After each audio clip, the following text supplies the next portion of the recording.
What's happening, fisher and fisheroos?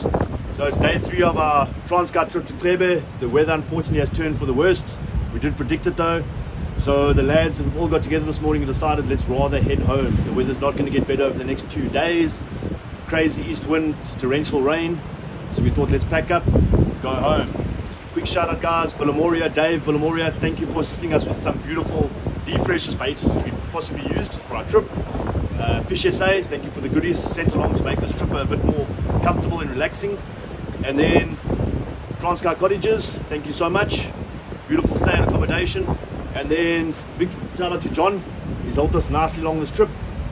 So we're paying it forward to John a bit. My boots I've just upgraded with a new pair, so we're leaving a pair of boots here for John, who's battling on the rocks with some shoes.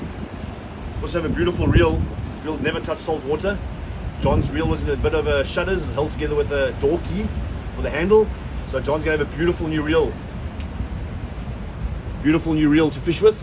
I'm sure he'll catch some beautiful fish for his family with that reel. And also just a whole lot of assorted goodies guys.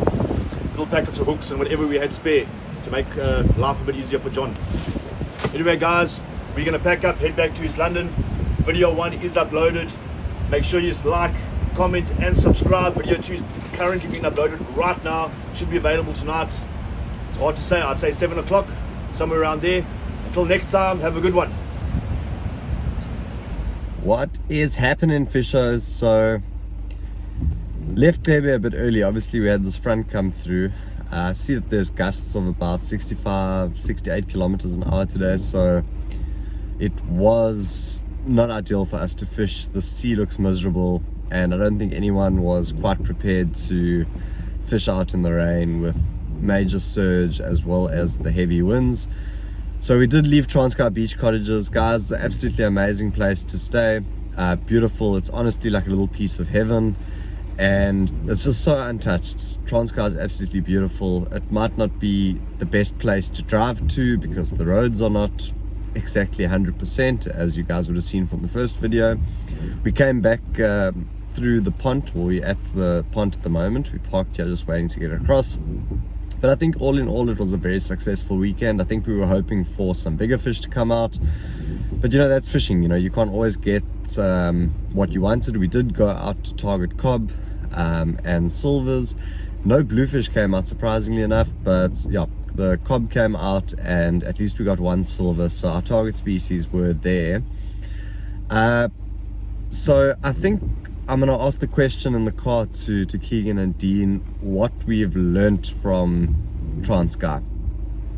I will start, and talking from an angling perspective, I've realized that the Transkei doesn't seem to have the sharks that we have in East London.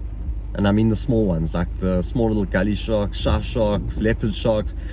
Where we are at Four Seasons, that sort of area, you're bound to catch them all the time. In the Transkei we didn't see them, and another thing that was something that we didn't get in the Transkei were barbels. I don't know, maybe the barbel don't want to be up in the Transkei, they prefer East London.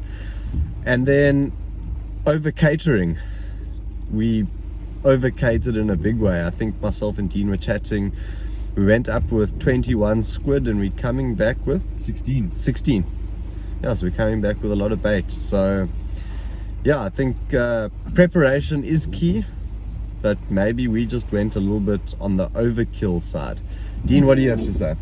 I say from my side, also angling side, this is a safety thing coming from East London side, East Coast side, Transkei.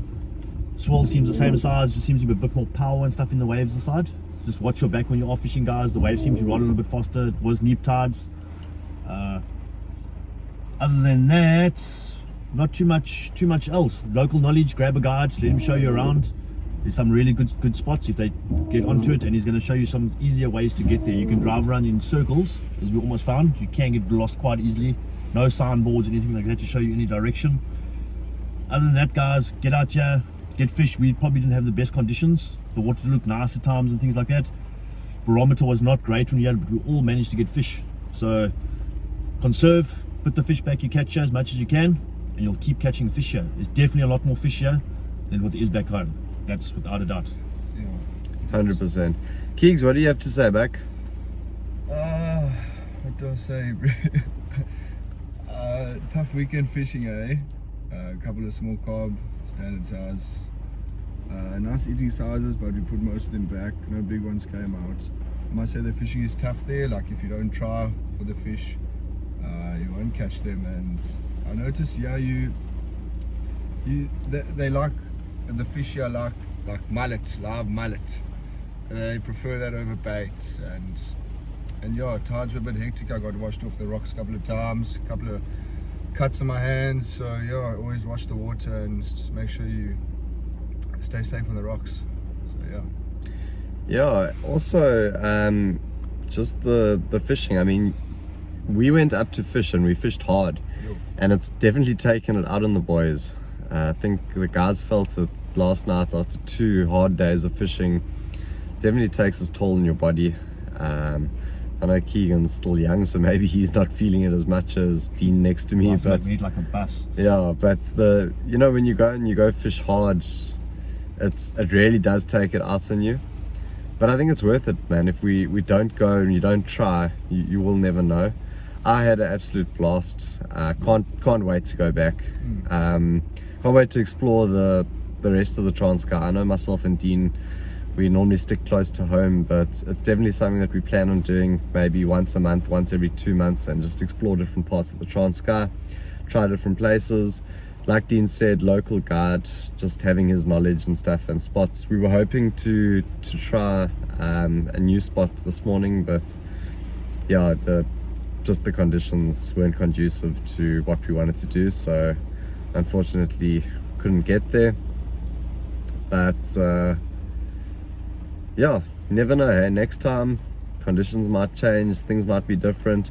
I know that friends of mine only go up when it is spring tides, purely because you can access a lot more of the places in Cebe. So that is something to consider maybe if you are going up purely to fish. But all in all, guys, keep watching, because as you know, we constantly posting. We post every single outing that we go on, good and bad, and we'll continue to do so, because fishing is not always catching. Sometimes it's just being out there and enjoying time to think, time to be with yourself, time to hang out with your mates. Alrighty, so we are on the pond on the way back to East London. We would have loved to have put together part 3 of fishing, so this will be kind of our part 3 of our Cebe trip.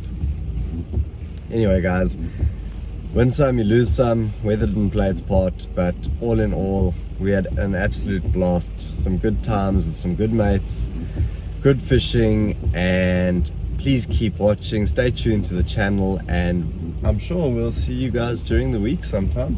Oh, without a doubt. Without a doubt, we have to be fishing this week. We'll find some good weather, and it'll be local obviously, but we'll check you guys in the next video.